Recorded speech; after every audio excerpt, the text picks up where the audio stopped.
Assalamualaikum warahmatullahi wabarakatuh.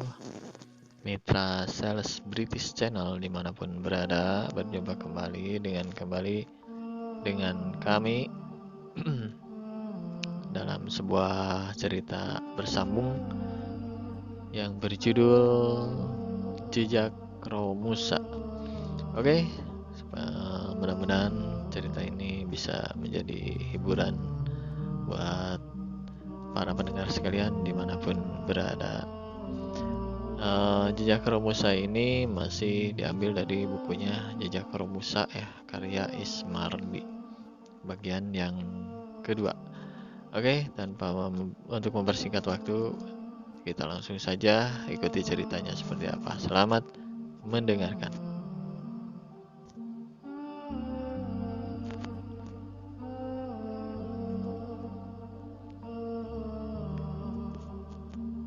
Suasana masih mencekam di lapangan. Puluhan pekerja diam membisu. 4 korban tergeletak berlumuran darah. Tanah di sekitar mereka telah basah memerah. Karimun yang kepalanya botak sudah terbujur jadi mayat. 3 lelaki yang tadi pingsan tak sadarkan diri tampak mulai siuman. Rupanya itu yang ditunggu serdadu-serdadu itu. Suara mengerang-erang dari mulut Sati yang dadanya remuk. Dia berusaha menggerakkan kaki dan tangannya. Air, ucap Jali pula lemah sambil mencoba duduk. Dia berusaha dan melengong ke kiri ke kanan, namun hanya beberapa detik setelah itu, dia pun roboh kembali. Husin, lelaki ketiga, langsung berdiri sempoyongan seperti orang mabuk tuak. Dia memegang rusuknya yang tadi ditimpa baja sambil meringis. Bagus. Kamu orang, bangun, ha? Kata seorang serdadu yang kelihatannya berpangkat lebih tinggi dari yang lain. Serdadu yang bertubuh kerempeng itu mendekat dan duk! Dia melepaskan sebuah tendangan yang sangat keras. Spontan saja kepala Husin seakan terlempar ke belakang dan dia terhempas ke tanah. Dan dari mulutnya terdengar erangan panjang. Sejenak kemudian dia diam. Darah segar keluar dari kedua bibirnya. Serdadu yang baru saja menghadiahkan tendangan tadi menyeringai. Tampaknya dia sangat puas. Beberapa temannya juga tersenyum senang. Kemudian serdadu bertubuh kerempeng itu memandang ke sekeliling, menatap para pekerja yang menekun diam menunggu. Kamu, tiga kamu orang, ke sini. Bawa mereka ke sana, bentaknya sambil menunjuk ke pinggir hutan. Melihat itu, semua pekerja yang semakin ketakutan. Mereka tahu itu kuburan. Ya, tempat itulah yang dimaksud oleh Jepang kurus tadi. Baik tuan, jawab ketiga lelaki yang ditunjuk tadi serempak. Dengan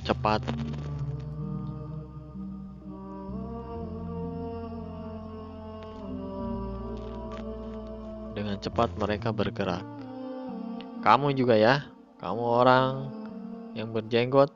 Kamu dengan itu orang kecil, sini, angkat ini, lanjutnya lagi sambil menunjuk ke mayat lelaki yang tertimpa rel tadi. Lelaki berjenggot yang dimaksud si Jepang kurus itu tersentak ibarat disengat kalajengking. Toyo yang masih memikul sebuah balok besar berdua dengan Sud pun tak kalah takutnya. Wajahnya pucat seperti mayat. Turunkan, kata si Jepang itu lagi sambil menunjuk kepada balok kayu yang ada di pundak Toyo. Saya tuan, jawab Toyo tergagap. Setelah menaruh balok dengan hati-hati, dia berlari ke dekat mayat itu dan membopongnya ke kuburan berdua dengan lelaki berjenggot. Sud menarik napas lega. Untuk sesaat dia bebas dari beban. Ada 3 kuburan di sana. Panjang masing-masing sekitar 4 meter dan dalam 6 meter atau 7 meter. 2 Dua di antaranya telah ditutup dan diratakan dengan tanah karena telah penuh. Setiap ada yang mati atau setengah mati akan dilemparkan ke sana begitu saja. Lalu ditimbun dengan tanah, itu pun seadanya karena besok atau lusa akan ada lagi yang mati. Lalu dilemparkan lagi ke sana. Timbun lagi, setelah penuh digali lagi galian yang baru. Begitulah seterusnya. Tak ada yang tahu berapa mayat yang ada di masing-masing kuburan tersebut. Yang pasti di dalamnya bergelimpangan mayat pekerja, berdempetan dan simpang siur. Keempat lelaki yang mendapat tugas itu telah tiba. Para serdadu Jepang itu pun telah berdiri di sana. Saat itulah ketiga lelaki yang sedang dipanggul tadi sadarkan diri. Jangan lemparkan saya, teriak Jali ketakutan. Dia meronta-ronta. Jangan bunuh saya, Tuan. Anak-anak saya masih kecil, pintas hati yang dadanya remuk. Kasihani Tuan, saya masih kuat bekerja Tuan, ucap Husin pula. Tapi semua itu angin lalu saja. Jepang yang kurus tadi tertawa sambil menggerakkan tangannya memberi aba-aba. Sedetik kemudian terdengar suara berdebam diiringi pekikan pilu. Timbun, terdengar lagi suara berat serdadu itu. Ketiga lelaki yang baru saja dilemparkan itu berusaha berdiri dengan segenap tenaga. Suara mereka masih terdengar memohon. Jangan bunuh Tuan, saya belum mau mati. Kamu orang tidak lagi bisa bekerja. Mau hidup? Mati lebih baik, Mati banyak-banyak bagus, kata salah seorang serdadu yang sayup-sayup. Suara ketiga lelaki itu masih terdengar. Memilukan sekali, makin lama makin hilang, bersamaan dengan tertimbunnya badan mereka oleh tanah yang dijatuhkan keempat lelaki yang membopong mereka tadi. Akhirnya air mata Toyo mengalir membasahi wajahnya yang masih pucat. Dia merasa ikut menjadi pembunuh, tapi dia tak kuasa menolak, ibarat makan buah si malakama. Serba salah dilakukan hatinya menolak, tak dilakukan pun akibatnya jauh lebih buruk, terutama bagi dirinya sendiri. Sud yang berdiri tak jauh dari sana menekur. Dia pun tak kuat melihat pembantaian yang mengerikan itu. Hatinya terenyuh dan pilu bercampur marah yang mendendam. Sore sudah panjang. Matahari sejak tadi ditelan rimba belantara. Sepasang murai batu muncul dari rimbunan hutan, terbang rendah melintas di atas kuburan, di mana 4 lelaki baru saja ditimbun. Kedua ekor burung itu hinggap di ranting kapundoang. Sejenak mereka membersihkan bulu-bulu mereka yang hitam dan merah itu. Kemudian terdengar keduanya berkicau, mencekam, membuat bulu tengkuk berdiri. Seperti biasa, saat gelap mulai menguntai, para pekerja dikumpulkan di lapangan.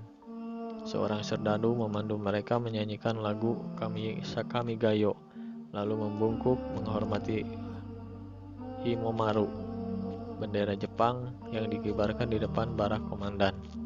Terakhir mereka melakukan Seikeirei, yaitu penghormatan kepada istana Kaisar Jepang. Setelah semua selesai, para pekerja pun kembali ke barak masing-masing. Lelah, pedih, dan lapar campur aduk. Mereka juga lega.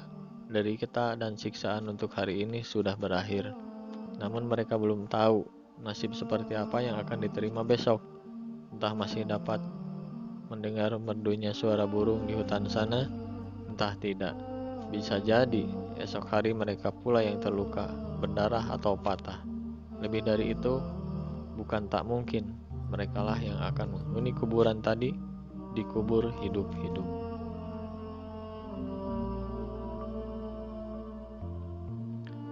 Oke, para pendengar setia Celeste British Channel dimanapun Anda berada, akhirnya waktu juga yang memisahkan kita sudahi dulu cerita Jejak Romusa sampai di sini. besok kita akan lanjutkan kembali ke bagian episode yang berikutnya. Mohon maaf atas segala kekurangan. Terima kasih atas perhatiannya. Sampai berjumpa kembali esok hari dalam episode yang berikutnya, masih dalam judul Jejak Roh Musa. Wassalamualaikum warahmatullahi wabarakatuh.